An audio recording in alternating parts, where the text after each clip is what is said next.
اللي في الصورة ده اسمه أدهم، عنده 16 سنة ومن محافظة كفر الشيخ.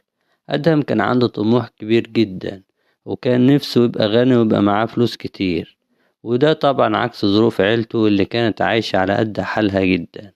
بس أدهم كان عنده استعداد يعمل أي حاجة علشان يوصل للغنى بسرعة. الكلام ده كان سنة 2001. أدهم اشتغل شغلانات كتيرة جدا في محافظته، بس ولا حاجة منهم جابت نتيجة، أو بمعنى أصح الفلوس اللي كان بياخدها كانت بسيطة جدا ومش مكفياه.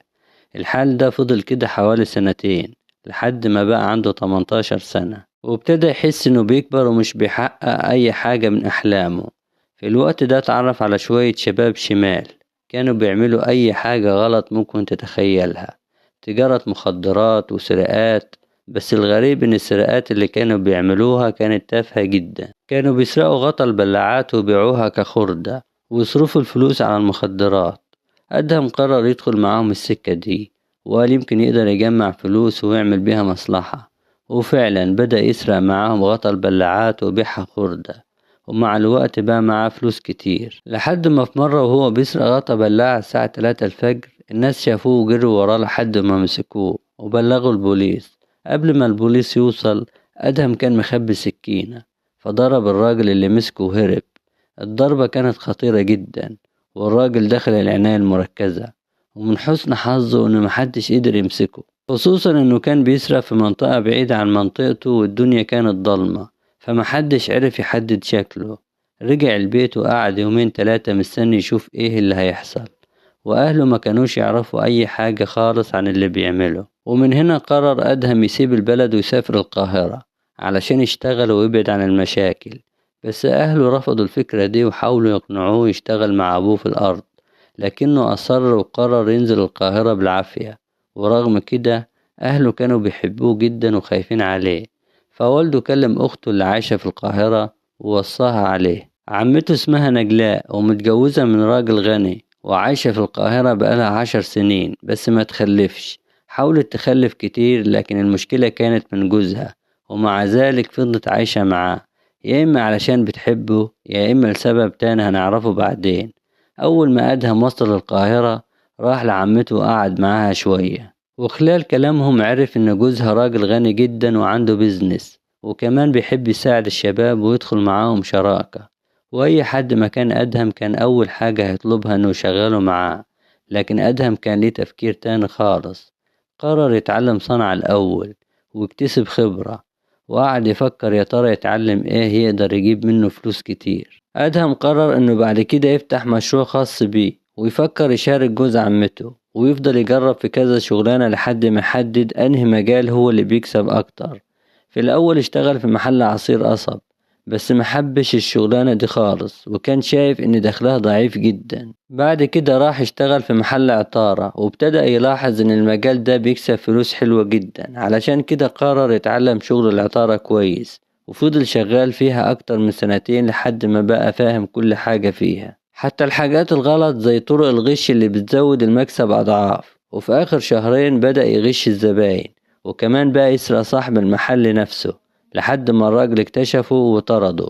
ساعتها أدهم فكر يروح لعمته، وقعد يحكي لها إنه بقاله 2 سنين شغال في العطارة وبقى عنده خبرة كبيرة جدا وفاهم المجال كله، وعرض عليها فكرة إنه يفتح محل عطارة هو وجوزها. عمته عجبتها الفكرة جدا، خصوصا إنه شرح لها قد إيه المجال ده بيكسب فلوس كويسة. قالت له إنها هتكلم جوزها وتقنعه بالفكرة، ولو وافق هيقعد معاه ويسمع كل التفاصيل. ورغم إنه ما بيفهمش في العطارة، وافق يقعد مع أدهم علشان يرضي مراته. تاني يوم اتصلت نجلاء بأدهم وقالت له يجي يوم الجمعة يقابل الحاج ويشرح له المشروع.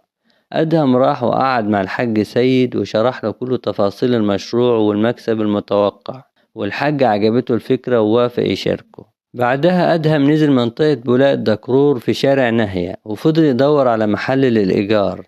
وبعد يومين لقى محل مناسب في المساحة والمكان، أجره وابتدى يجهزه. وبعدها وراه لجوز عمته وعجبه جدا، وبدأ يديله فلوس علشان يخلص التشطيب، وكتبوا عقد الشراكة بينهم النص بالنص، يعني أي مكسب يتقسم 50% لكل واحد. في خلال 1 شهر المحل بقى جاهز بالبضاعة واشتغل، وبدأ يجيب فلوس.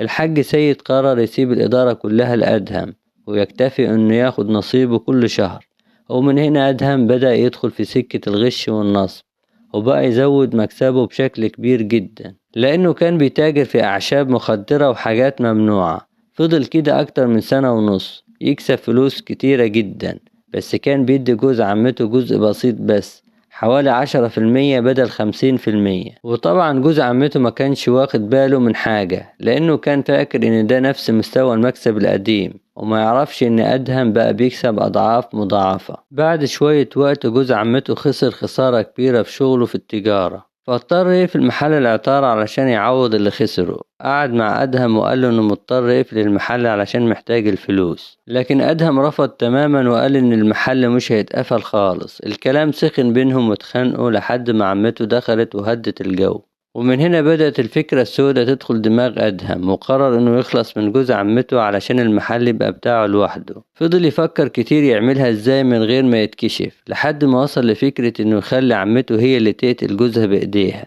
وابتدى يراقبها من بعيد لحد ما عرف عنها بلاوي. اكتشف إنها بتخون جوزها مع أصحابه وكمان بتسرق منه من غير ما يحس. بعد ما جمع المعلومات دي قرر يواجهها، قال لها إنهم لازم يتخلصوا من جوزها علشان ياخد المحل وهي كمان تكسب فلوس كتير. في الأول رفضت طبعا، لكن لما هددها إنه هيقول لجوزها على خيانتها خافت ووافت علشان ما تتفضحش وتخسر كل حاجة. فضلوا يفكروا هيعملوا الجريمة ازاي من غير ما أي حد يشك فيهم، لحد ما أدهم وصل لحل.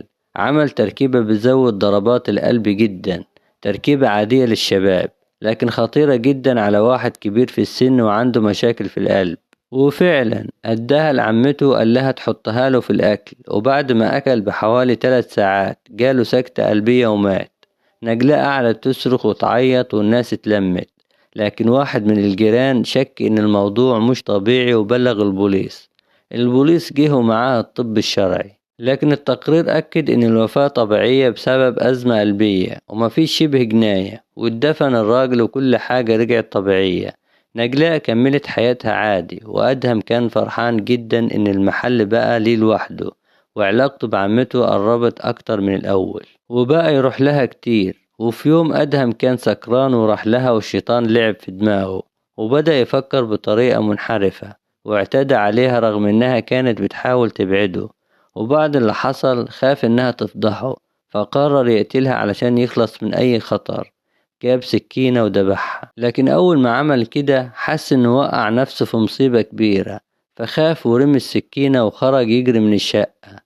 بعد حوالي أسبوع ريحة الجثة بدأت تظهر، والجيران اشتكوا من ريحة وحشة طالعة من الشقة. البوليس جه وكسر الباب ولقى نجلاء مقتولة والسكينة جنبها. أول حاجة عملوها إنهم رفعوا البصمات من على السكينة واكتشفوا إنها بصمات أدهم.